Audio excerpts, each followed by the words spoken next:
Hello everyone and welcome back to Geek Chef Gaming. I am your host Chris the Geek Chef Tracy, and I'm bringing you some Solium Infernum. I hope I pronounced that correctly. Yay for faux Latin. Um. Anyway, this is came out about a month ago, and I picked it up on Steam. It's done by the League of Geeks, the same people who made Armello. I enjoyed that game a lot, and let's just say the idea of a 4x game with asynchronous multiplayer seemed right up my alley around this point in time. I did some single player and got through some of the scenarios, and I figured I'd do a series of beginner's guides because it doesn't seem like there's any of them online really, and while the in-game tutorial does a really good job teaching the game, there are some things that fall through the cracks, and not everyone is going to go through the game rules like I did, which are all located under here in the Encyclopedia Infernum. As you can see, there's quite a bit here, and it goes into some detail, but but it uses a lot of its own terms and stuff, so you're going to be hot link jumping around unless you sit down and read a lot of this or do it in the tutorial. And there's also a card reviewer, so you can look up every card, see what its base stats are. Let's look up legions here just to determine that. Okay, it's not showing anything about costs or other bonus abilities here, which is disappointing, but at least you can read the lore in an out-of-game context and review the artwork, which I have to say, for the most part, at least on the cards, is quite good. But anyway, let's jump into one of the synchronous games I have going, so we can begin this properly. The focus of this video in my is going to be what the okay, the game glitched. Okay, that is not good. Okay, okay, I just need to hit the escape key. Maybe that wasn't a glitch, but a feature, but still, rar. Anyway, the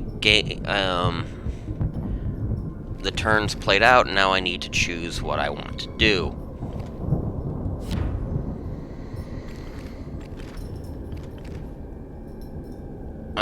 So...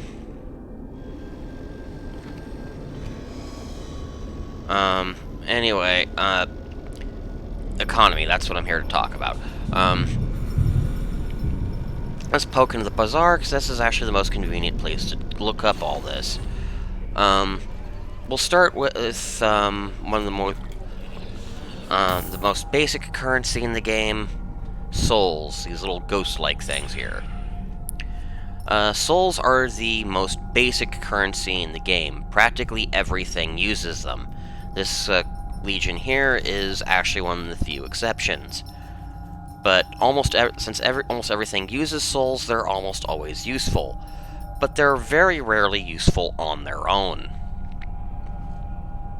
And while it's a general theme for all currencies, it affects soul more than most. And therefore, if you have someone like banging on your door demanding money, or they're gonna have a bunch of starved demons trample all over your lands, having a bunch of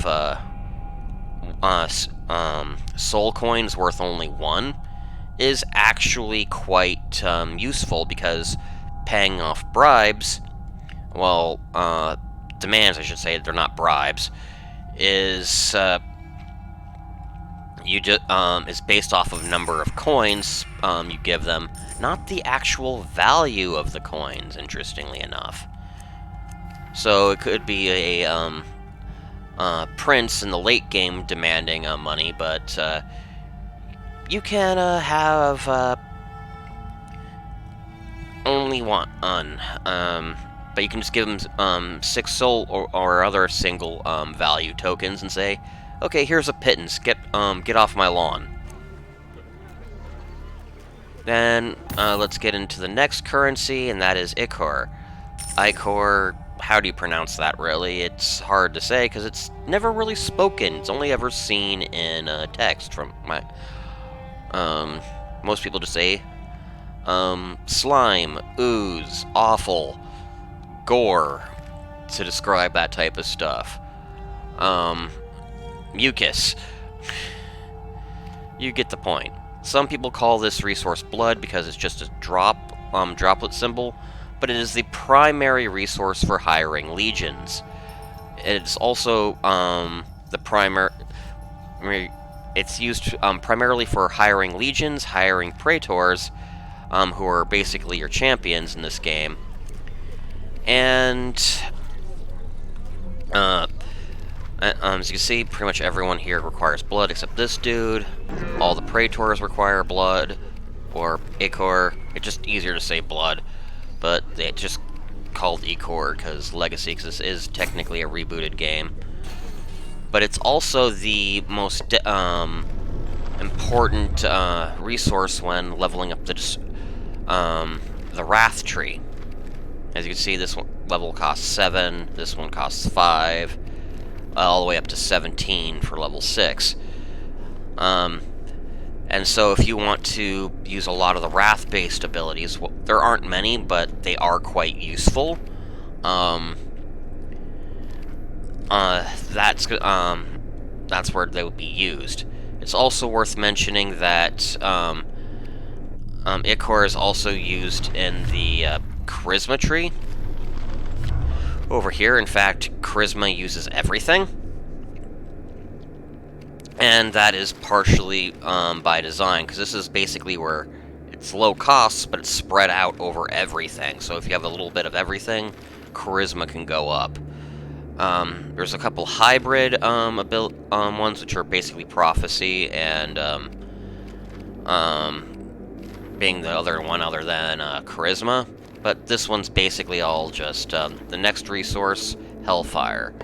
Hellfire is primarily used for destruction rituals, which are basically attack magics and debuffs, and leveling up the destruction power tree, but it's also primarily used for buying artifacts. Many artifacts will, and many manuscripts are paid for in Hellfire, although in manuscripts it's more of a secondary cost. But outside of spells and all that, Hellfire is probably only really used for artifacts.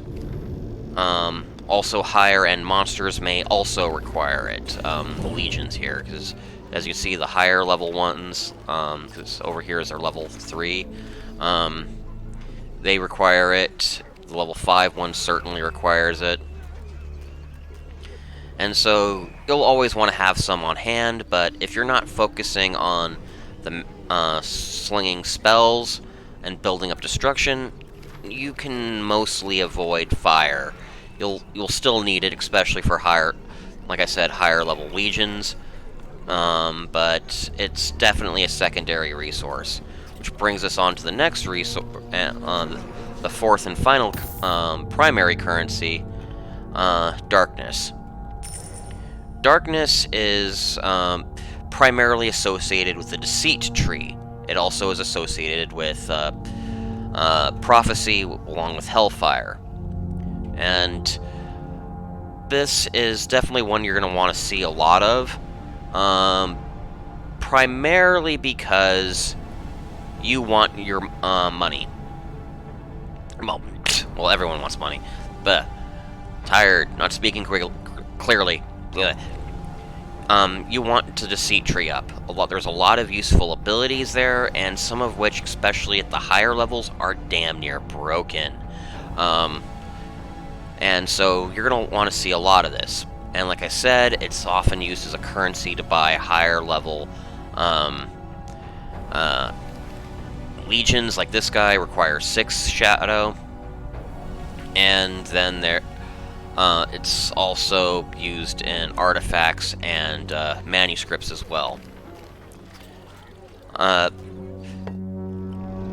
That's the 4 primary ones, but there is a and these are gained through the Seek Tribute option. And a very important thing, if there's one thing you should remember from this video, if you're watching it, listening to it, or whatever, that is you can do more than 1 tribute option per turn.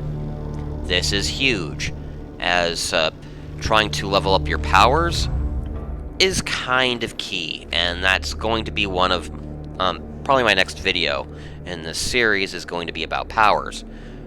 But the most important one is trying to get them up to level 4, because as you can see at the bottom of this hot tooltip here, I get an extra order slot, which means instead of doing 2 things a turn like you do in the start of the game, you can do it a third, and so on and so forth. You can have up to 6 orders per turn if you get enough of them leveled up, and you'll probably want to do that over the course of the game. And as the game has a set number of turns, the sheer ability to just do more is super important. But anyway, I kind of distracted myself. Since you know what each of these do, and kind of can choose between them on a more educated way, you now know what to select down here.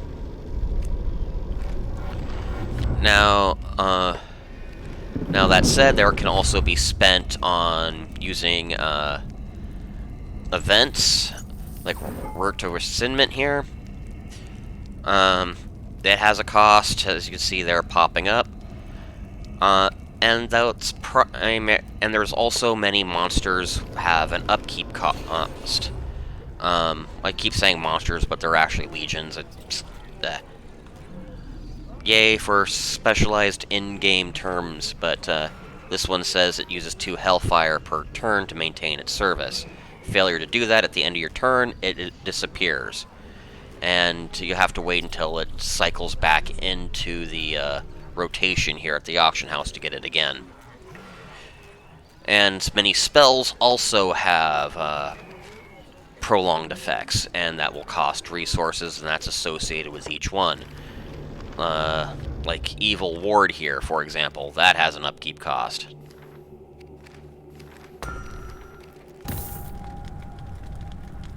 I can't show it to you right now, but yeah, it does have an upkeep cost. I believe it's like 1 soul or 1 fire a turn. And most things will have some sort of costs, and some, like Contribute here, do not have an upfront cost, and they're usually super specialized abilities or are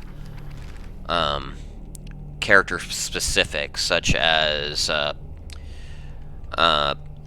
Beelzebub's Hellish Maw ability, or Lilith's Desperate Gaze ability. But this one's attached to the charisma tree, and it does what it says on the tin. But again, I'll get into this a bit more in my powers video. But there is a 5th currency, and that is prestige. The in-game tutorial would have gotten into this a little bit, but this is kind of important. Because as we established, you can choose more than 1 Seek Tribute, but you do take a small penalty to the overall quality of the pulls if you choose any other thing other than the first slot. It's usually pretty minor, so if you need to do stuff first, do stuff first. If it's nothing important, then make sure Tribute's there early.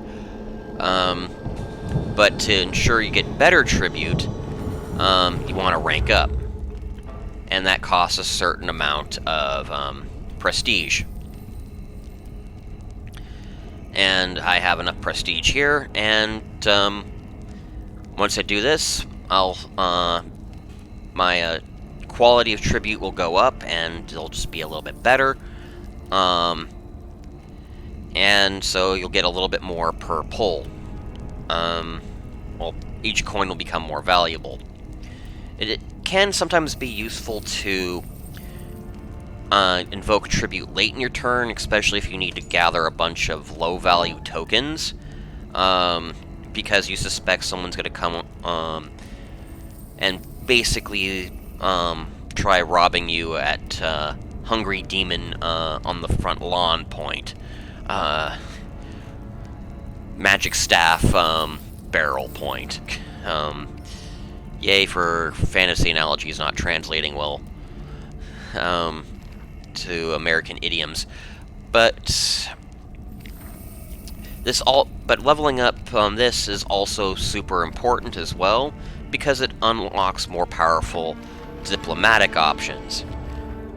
Let's see Belial here, for example. You have demand, which is basically, say, give me money or or you'll risk me invading, or getting into or having our champions fight to the death. Insult, which is, don't challenge my insult and you'll lose face. Or you retaliate against my insult and we start a war, or you declare a duel. Declare is an odd one. You're not going to see this used too much, and this isn't actually associated to anything. And it's independent powers. I might go into this a bit more.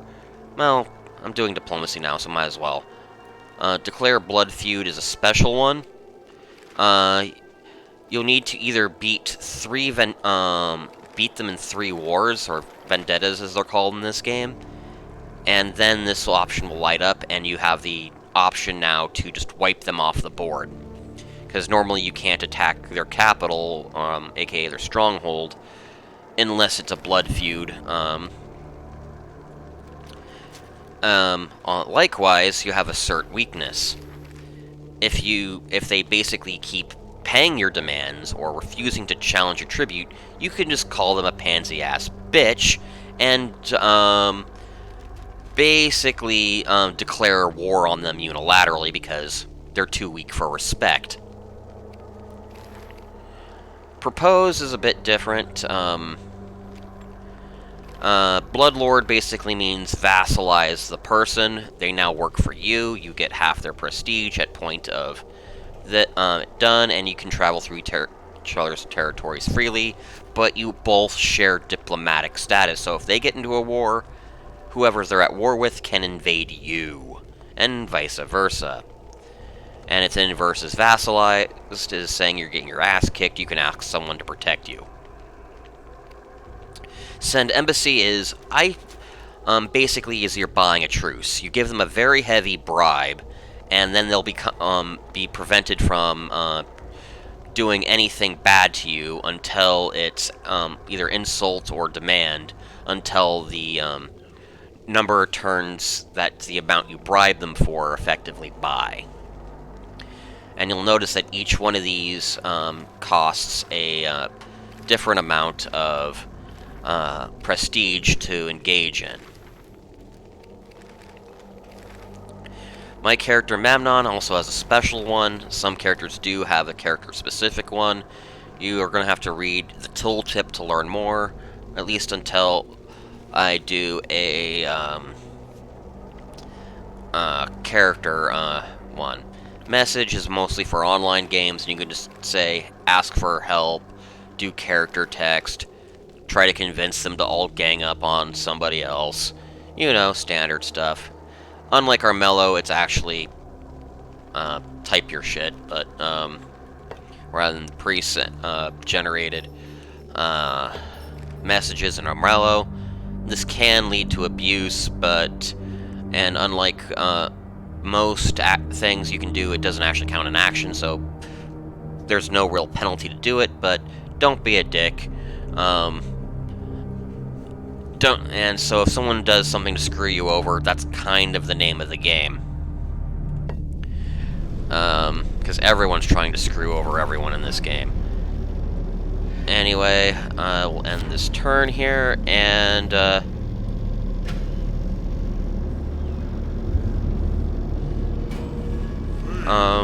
we'll call it good for now.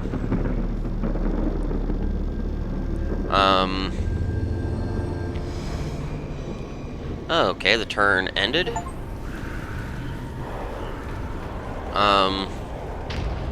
So we get to watch this play out, but, you guys don't need to. I'm going to, cue this into the next, video, which is going to focus on powers. Hope you enjoyed watching, and, see you again next time.